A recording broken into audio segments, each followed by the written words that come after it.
एकजुटीने राहा, जाती आणि वाद गाडून मराठी माणसाची भक्कम एकजूट उभा राहा, तरच तुम्ही टिकाल आणि महाराष्ट्र टिकेल. सर्व शिवसेना व युवासेना महिला आघाडी पदाधिकारी व कर्तव्यदक्ष शिवसैनिक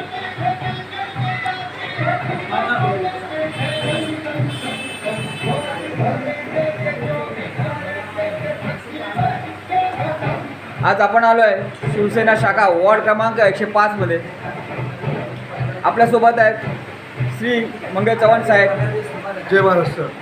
नमस्कार साहेब, आज तुम्ही हे सेना भवन उभारलेलं आहे, मी दाखवतो बघा, आपल्या चॅनलला दाखवतो आहे. सेना भवन उभारलेलं आहे गणपतीसाठी. आज आपण सेना भवन उभारलेलं आहे. बाप्पाचं आज आगमन झालेलं आहे. तर आपल्या महाराष्ट्राची सर्व जनतेला, सर्वांना चांगला एक हा माझा संदेश आहे की हे जे सरकारचं जे पण काय आता जो अत्याचार चाललेला आहे, तर त्याप्रमाणे आपल्या महाविकास आघाडीचं सरकार पुन्हा येऊन आमच्या राज्याचे, या महाराष्ट्राचे राज्याचं नेतृत्व आमचे सन्माननीय पक्षप्रमुख आणि माजी मुख्यमंत्री उद्धवसाहेब ठाकरे यांनी करावं, असं आमची एक संकल्पना आहे. आणि आम्ही या तालुक्यामध्ये नव्हे तर जिल्ह्यामध्ये आमचा शिवसैनिक हा पेटून उठलेला आहे. आणि आपल्याला एक चांगलं सरकार, आपल्याला उद्धवसाहेबांच्या नावारूपाने शेतकऱ्यांचं सरकार आणि एक सर्वसामान्यांचं सरकार म्हणून आपलं परत यायला पाहिजे, असं मी आज या गणरायाचरणी साकडं केलेलं आहे. आणि सर्वांना या गणेशोत्सवाच्या हार्दिक हार्दिक शुभेच्छा.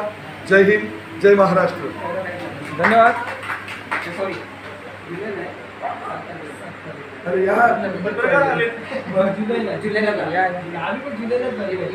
गणपती बाप्पा मंगळमूर्ती.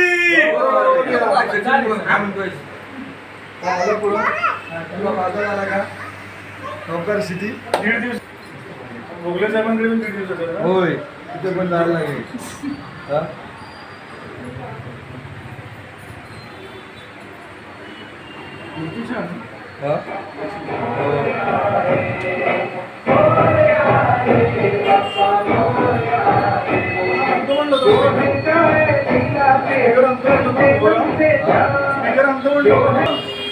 व्हिडिओ घ्या.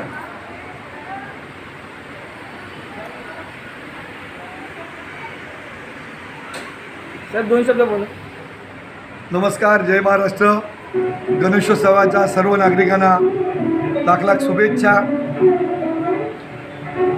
आज गणेशाचं आगमन झालेलं आहे आणि आपल्या शिवसेना शाखा पर्यानगर येथे आपण शिवसेना भवन, ज्या आपल्या साहेबांची, हिंदू हृदय सम्राटांची जी आठवण आहे आणि जे आपलं हे मंदिर आहे, त्या मंदिरामध्ये आज आपल्या बाप्पांचं आगमन झालेलं आहे.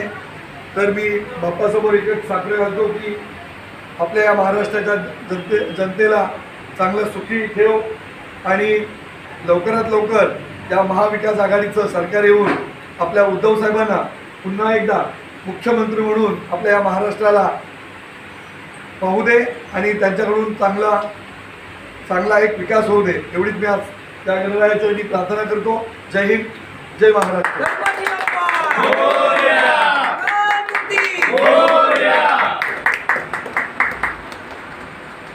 शिवसेना जिंदाबाद. शिवसेना जिंदाबाद. आवाज कुणाचा? शिवसेनेचा. धन्यवाद.